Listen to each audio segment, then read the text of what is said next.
Welcome to Nightly Haven and the Light.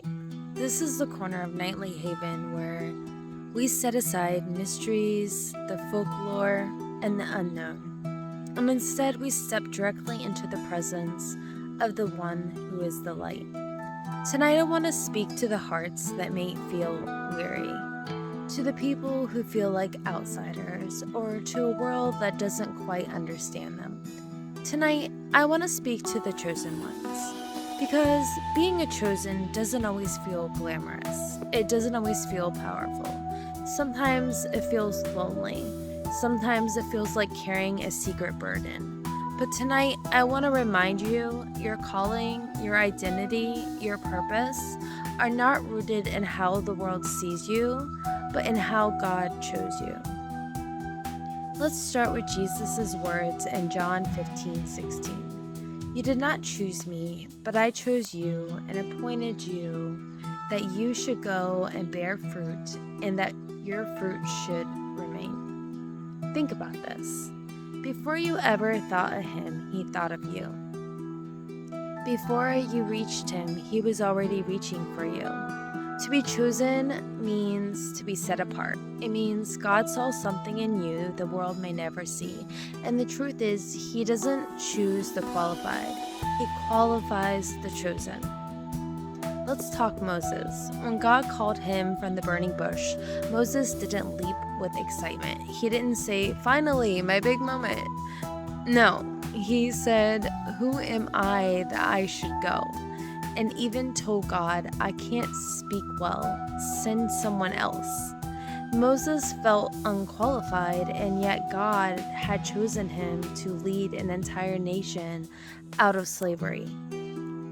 That's the thing about being chosen. It rarely looks like you think it will.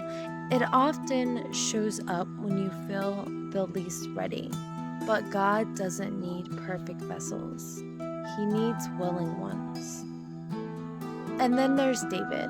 When the prophet Samuel came to Jesse's house to anoint a king, David wasn't even invited inside. His own family left him out in the fields. Yet God said, "Man looks at the outward appearance, but the Lord looks at the heart." 1 Samuel 16:7. David was overlooked by people, but handpicked by God. Chosen ones, you may not always be recognized, you may not always be celebrated, but heaven knows your name.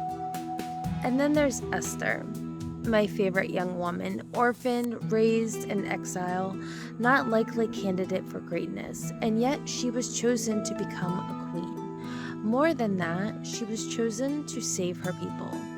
Her uncle Mordecai told her, "Who knows, perhaps you were made queen for such a time as this." Esther 4:14. Chosen ones, maybe you asked yourself, why are you here? Why now? Why this season? And maybe the answer is this: because you were born for such a time as this. And let's not forget the disciples. Fishermen, a tax collector, zealots, ordinary men who probably wouldn't pass a background check for leadership. Yet Jesus walked up and said, "Follow me." And when he said that, their lives changed forever. Chosen ones, sometimes the call of God doesn't make sense. Sometimes it doesn't line up with your resume, but it always lines up with his plan. Now, let's pause for a moment. Being a chosen doesn't mean the road is smooth. It means you carry a weight others don't. It means you walk paths not everyone understands. But here's the promise. When you are chosen, you are never alone. And Isaiah 43:1 says, "Fear not, for I have redeemed you. I have called you by name, and you are mine. When you walk through the waters, he'll be with you, through the fire, and you won't be consumed." So, what does that mean for today? It means if you feel like you don't fit in with the world, that's not a curse, it's confirmation. It means if you feel the weight of a calling bigger than yourself, you're right where God wants you. It means when people walk away, misunderstand you, or even reject you, it doesn't disqualify you.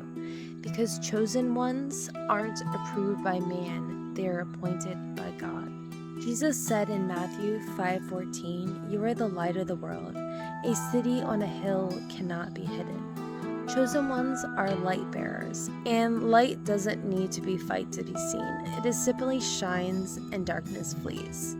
And even in the smallest act of faithfulness matters. Every prayer, whisper, every tear cried, every moment you chose obedience, it all carries eternal weight. And here's the anchor for your soul tonight. In 1 Thessalonians 5:24 says, "The one who calls you is faithful, and he will do it." Not you will do it, he will do it. If God has called you chosen, he has already provided the grace, the strength, and the victory you need. So to the chosen ones watching tonight, hold your head high. You're not a mistake. You're not forgotten. You're not left behind. You are chosen, and the one who chose you is faithful. Your light will not be snuffed out. Your purpose will not be stolen. Your story is not over. This has been Nightly Haven in the Light, and you may walk away tonight with this truth echoing in your soul. You are chosen, you are loved, and you were made for such a time as this. Stay in the light, guys. Have a good night.